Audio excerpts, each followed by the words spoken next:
ago, and it was a terrific spot. Getting a sense of how the Niners are, I guess, for the lack of a better phrase, processing what happened. David Lombardi, who covers the team for The Athletic, is back here on the Rich Eisen Show. How are you, David?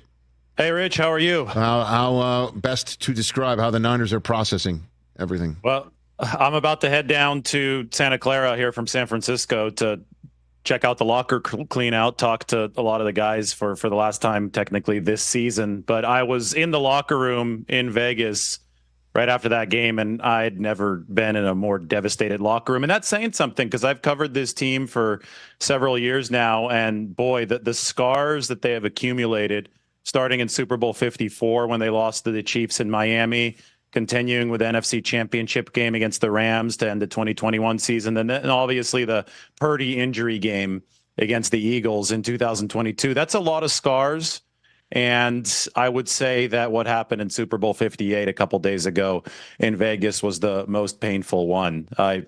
You saw Christian McCaffrey look like a ghost at his locker, just pale. It wasn't moving for a long time. Trent Williams was just shaking his head. A lot of guys, just their eyes welling with tears. You really realize when you're that close to a team this far into a season, this far into a journey, when they lose in that type of fashion, you realize how much has been invested in it. And it is one of those situations where, I mean, their hearts got ripped out, right? And it's going to be a long trip trying to get back up to the top of the mountain. And the 49ers, I think they're going to probably have to try to invoke some of their franchise history here. You look at the 1990 49ers, 92, 93, where they lost to the Giants and the Cowboys twice in a row in the NFC Championship game. You look at those years and realize they got back up to the top in 94. It's going to take something similar from these 49ers. It's going to take a similar overcoming of devastation to try to, circle the wagons and get back up to the top again. But right now with the 49ers, it's still very, very raw. It seems raw on Brandon Ayuk's Instagram feed as well. It seemed that he was posting some stuff about don't forget who brought you here. So how do you interpret that, David? Well, it's going to be interesting heading into the locker room today, speaking with these guys for the first time, because there has been some stuff on social media. A couple of their offensive linemen were going back and forth, and then they apologized to each other over one of the pass protection breakdowns, the key one, actually, in overtime. I've seen some of the stuff from Brandon Ayuk. I honestly don't know what exactly the meaning of that stuff is, because I haven't had a chance to talk to anybody yet. Yesterday was travel day from Las Vegas. So I think that, you can expect your fair share of offseason drama again with the 49ers. We saw some of the stuff with Deebo Samuel a couple years ago when he was up for a new contract. Brandon Ayuk is entering his fifth-year option this season. So it's a similar situation as Nick Bosa last offseason, as far as, you've got to figure out a way to,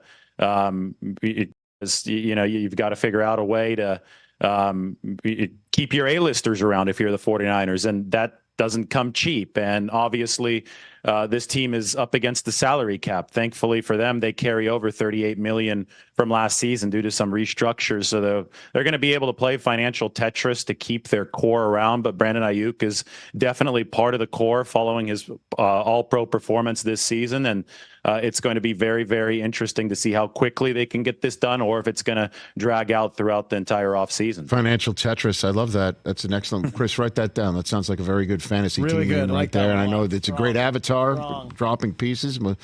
Very good.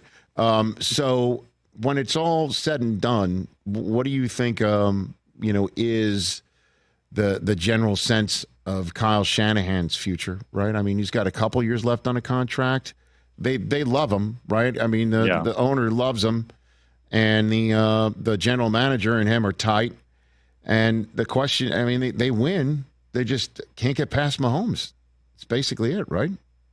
That's the sense. I mean, in essence, that is it. They've lost to Mahomes twice for all the marbles in the Super Bowl. But again, Kyle Shanahan and John Lynch, as you just alluded to, they have built something really impressive in San Francisco. They inherited a team that might have had the worst roster in the NFL in 2017. And since then, they've been to, 4 NFC championship games and 2 Super Bowls. And now all that's left is kicking that door down and making it the whole way. It took Andy Reid, 20-plus seasons to win a Super Bowl, and he didn't do it with his first franchise. The 49ers certainly hope this story goes differently, that Kyle Shanahan will win this Super Bowl at some point before year 10 and with their franchise, not with another team. It is unquestionably a devastating loss and a string of devastating losses for the 49ers. But one thing I will say is that they have built the organizational resilience to come back from Super Bowl 54 4 years ago, to come back from that 2021 NFC Championship game and from that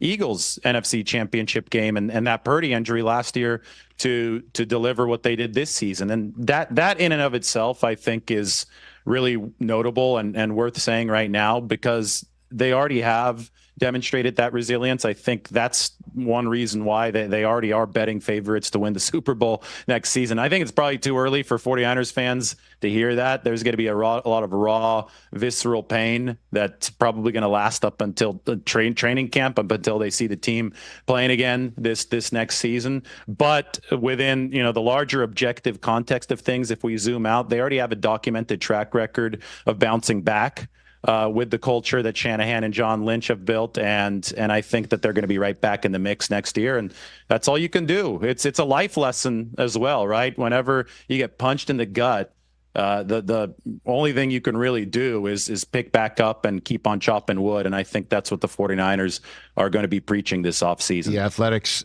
David Lombardi covers the 49ers getting set to meet with the team later on, and the rest of the media in the post-mortem locker room today, right here on the Rich Eisen Show. So the conversation surrounding Kyle Shanahan's decision to keep the ball to start overtime eventually cascaded into the locker room after the game, where players said they didn't really know the rule. And, that's sparked a debate, David, between, well, the play calling doesn't matter when the players don't know the rule. And then the other side of it is, well, there's just a general sense of confidence in the play calling and just confidence in yourselves and what to do if everybody knows what the hell the rules are. So where does this conversation land for you? Well, it would have been really, really interesting had they scored a touchdown. I'll tell you that at the start of overtime, because under the old rules, right, a touchdown with the first possession would have meant the Super Bowl would have been over. So I'm not really sure what would have happened, but obviously would have been fascinating to see. As you just alluded to, I don't think it changed how the players were playing. Now people are questioning, well, did Kyle Shanahan call this appropriately by wanting the ball first? I think all things even, you definitely want the ball second, because you have that rebuttal shot and you have a guaranteed 4 downs if you need them on that rebuttal shot, right? Like Patrick Mahomes did when he was driving downfield when they were down by 3. That being said, I think that this situation and this decision was a little bit more complicated just by virtue of how regulation ended. The 49ers were on defense when regulation ended, and they were not only gassed after Mahomes had driven down the field to set up the field goal to tie the game, but on the second to last play, they lost 2 defensive backs. They lost Jair Brown and they lost Deommodore Lenoir. Those were short-term injuries. They were able to come back about 10 minutes later, but they might not have had those 2 defensive backs, and they would have been down 3 starting defensive backs, including Talanoa Hufanga, plus Dre Greenlaw, who got hurt to start overtime. So I think that Kyle Shanahan just needed his defense to circle the wagons. He didn't want to throw his defense back out there, given the fact they were both tired and injured. Man, that Dre Greenlaw injury, right? I mean, he just ran around the field, right, and he just dropped down, right? That's basically what he'd been dealing with Achilles tendonitis. He was on the injury report for that about two weeks prior, and it was something that he was maintaining. But obviously, I think he was in the danger zone. It just shows you what these guys go through. I mean, these are long marathons of seasons. The 49ers played 20 games apiece in 2021 and 2022, and they're right up at that mark again here in 2023. Greenlaw, obviously an extremely physical player, a heartbeat of not only the defense, but this 49ers team, and it just gave way. It gave way as he was running out onto the field. Fred Warner said that he was in tears at halftime. Fred was, when he came back in and he saw Dre Greenlaw hobbled in the locker room, and they really wanted to go out and win the game for Dre Greenlaw. and they couldn't. And I think that, Rich, was one of the lasting scenes in my memory from being in that locker room after the Super Bowl. Obviously, nobody's even looking each other in the eye. It's one of those things where everybody's just staring off into space, but then you have Dre Greenlaw rolling through on crutches, and that to me just put the exclamation mark on how difficult it was for that team in that room at that time. David Lombardi of The Athletic here on the Rich Eisen Show covers the 49ers. What are the orders of business now in the non-playing season for the financial Tetris? Yeah, that's it. that's what they're starting with. Yeah. So here's how it's going to work for the 49ers. They've done such a good job over the course of the Shanahan Lynch era of staying under the salary cap while also paying A-list players. And the way that they've been able to do that is that they replace B-listers. They'll determine if you're an A-lister, and if you're an A-lister, that they'll pay you. That the 49ers have paid every single A-lister that they've drafted over the course of this regime. And I do think that Brandon Ayuk fits into that category. And what they've done is they've surfed a wave because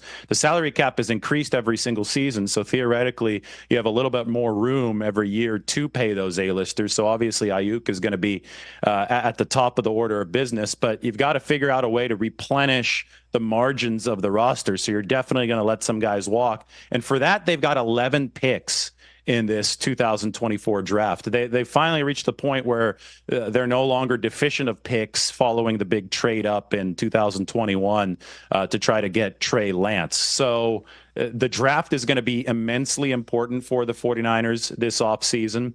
I think that, with those 11 picks, you can find a way to acquire cost-controlled talent, but also infuse this roster with youth that can help on special teams and can obviously fortify you for the long run when the cap really starts crunching for this team in 2025. But as of right now, you've got Brock Purdy still on that rookie contract.